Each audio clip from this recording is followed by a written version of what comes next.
শনিবার সাংবাদিক বৈঠকের পর রবিতে দলের বিএলএ 2দের সঙ্গে ভার্চুয়াল বৈঠকে তৃণমূলের সর্বভারতীয় সাধারণ সম্পাদক অভিষেক বন্দ্যোপাধ্যায়।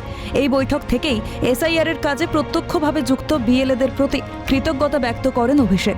সাফ জানান তারাই দলের প্রকৃত সম্পদ। তার মতে মমতা বন্দ্যোপাধ্যায়ের যোগ্য প্রতিনিধি বিএলএ 2 তৃণমূলকে চতুর্থবারের জন্য ক্ষমতায় এনে মমতা বন্দ্যোপাধ্যায়কে মুখ্যমন্ত্রী করার দায়ভার এখন বিএলএ 2দের হাতেই। সুযোগ পেলে তাদের পায়ে হাত দিয়ে প্রণাম করার ইচ্ছে প্রকাশ তৃণমূলের সেকেন্ড ইন কমান্ডের। এরপরেই ভার্চুয়াল সভায় উপস্থিত কর্মীদের উদ্দেশ্যে নবজোয়ার যাত্রার মতো কর্মসূচি করার কথা জানান অভিষেক। তিনি বলেন, নবজোয়ার যাত্রায় অনেক বুথ সভাপতির সঙ্গে সরাসরি কথা হয়েছিল।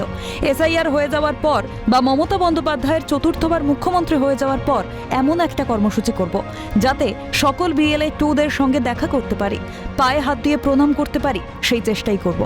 এরপরেই অভিষেকের বার্তা, একজন বৈধ ভোটারের নাম যাতে বাদ না যায় তা নিশ্চিত করতে হবে।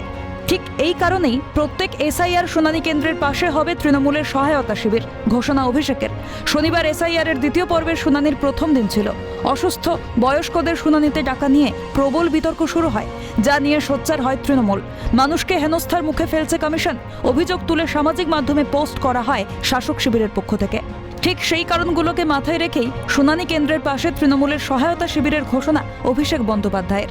ওই শিবির থেকেই অসহায় মানুষদের পাশে দাঁড়াবেন শাসক শিবিরের নেতাকর্মীরা। এর আগে সাধারণ মানুষের সুবিধায় রাজ্য প্রশাসনের তরফে may I help you camp করা হয়। এবার দলীয়ভাবেও সাধারণ মানুষকে সহায়তা দিতে শিবির শুরু করছে তৃণমূল। সব মিলিয়ে এসআইআর এর প্রবল বিরোধিতার পরেও একমাত্র ঘাসফুল শিবির যে এসআইআর প্রক্রিয়ার শুরু থেকেই রাজ্যবাসীর সঙ্গে ওতপ্রোতভাবে জড়িত রয়েছে তা ধারাবাহিক কার্যক্রম থেকেই স্পষ্ট। রাজা সাহার রিপোর্ট, ক্যালকাটা নিউজ।